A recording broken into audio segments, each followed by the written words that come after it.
Béninoises, Béninois, mes chers compatriotes, aujourd'hui, jeudi 2 mai 2024, c'est avec un cœur rempli d'amertume que je m'adresse à vous.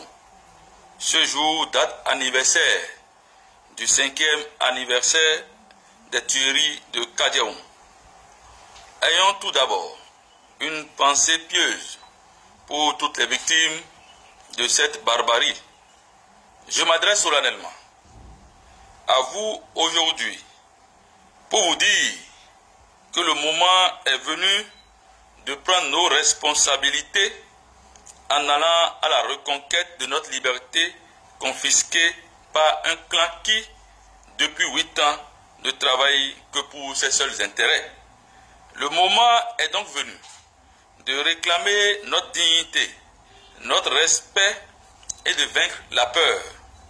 Le peuple béninois souffre le martyre et il est de notre devoir de lui montrer le chemin. Rien ne peut se faire sans le peuple. Aucune solution ne viendra d'ailleurs. Mettons-nous en ordre de bataille, car aucun sacrifice ne sera de trop quand il s'agit de l'avenir de notre pays. M'inspirant de James Freeman Clarke, qui dit que l'homme politique pense à la prochaine génération pendant que l'homme d'État pense à la prochaine élection pendant que l'homme d'État, lui, il pense à la prochaine génération. J'en suis donc venu à la conclusion que tout homme politique qui, au vu du contexte actuel, projette le peuple vers les élections de 2026 sans un préalable est un complice de la dictature et devra être traité comme tel. Chers compatriotes, le moment est donc venu pour nous de comprendre que la solution à nos problèmes ne se trouve plus au sein des pseudo-formations politiques calquées aux normes imposées par la pseudo-réforme du système partisan. Celui qui vous parle a été le tout premier à créer une formation politique au lendemain de leur pseudo-dialogue politique. J'en connais donc les limites. Nous avons l'obligation d'aller au-delà afin de chercher la solution qui fédère et organise le peuple béninois tout entier du nord au sud, de l'est à l'ouest et de la diaspora.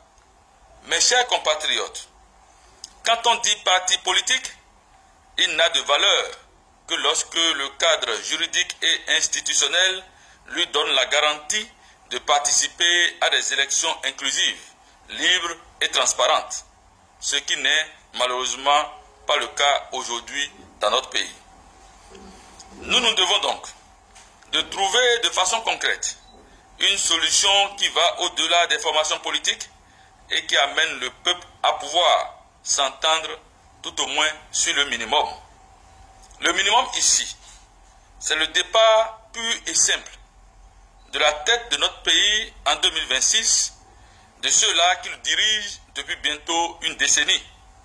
C'est pour toutes ces raisons que je m'adresse à vous pour vous demander de nous accompagner dans la nouvelle dynamique que nous avons dénommée la vague orange pour la restauration de la démocratie et de l'état de droit.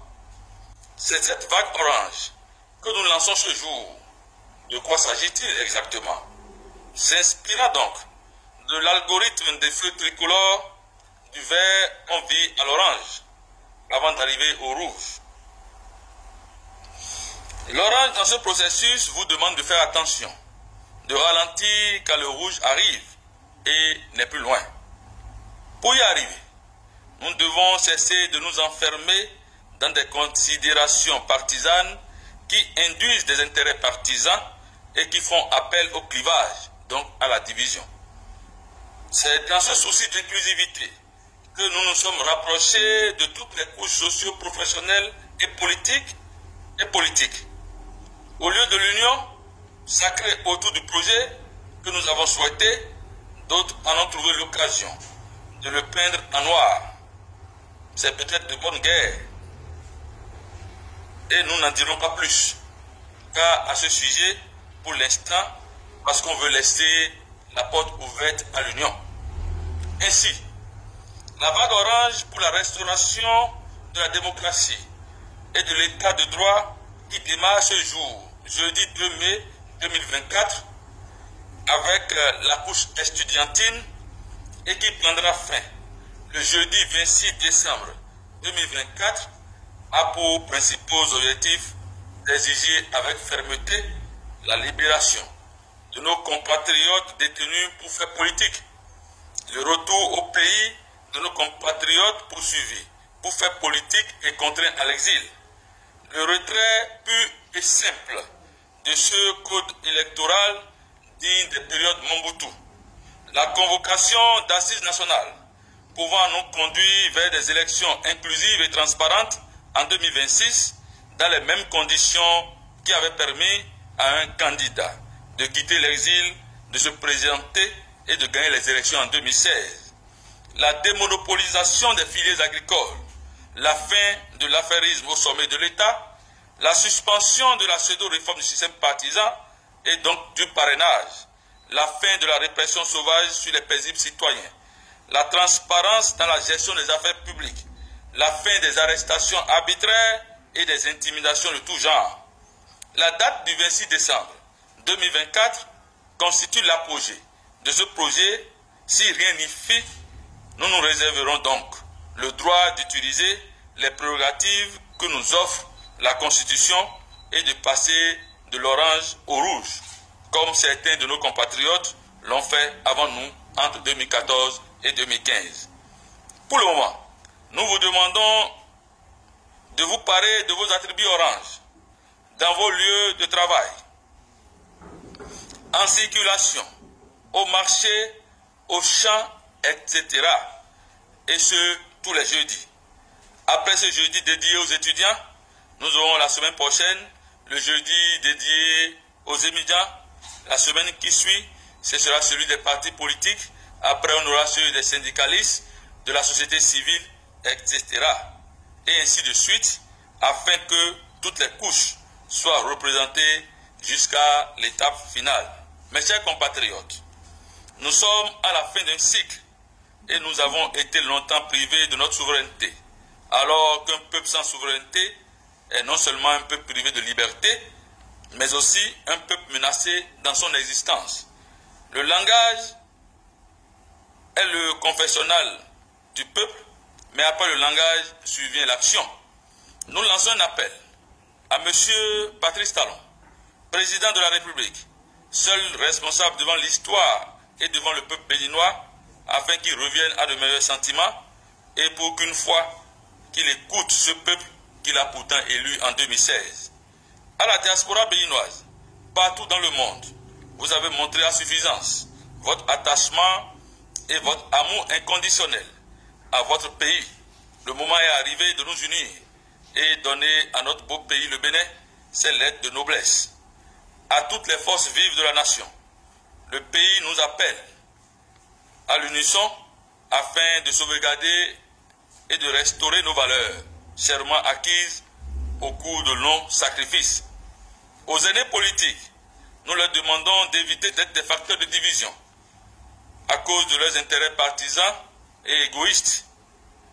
À la communauté internationale, nous revenons encore aujourd'hui vous réinformer que la démocratie n'existe plus au Bénin, et lorsqu'on viendra à vous dire que nous sommes des terroristes, dites-leur que c'est faux.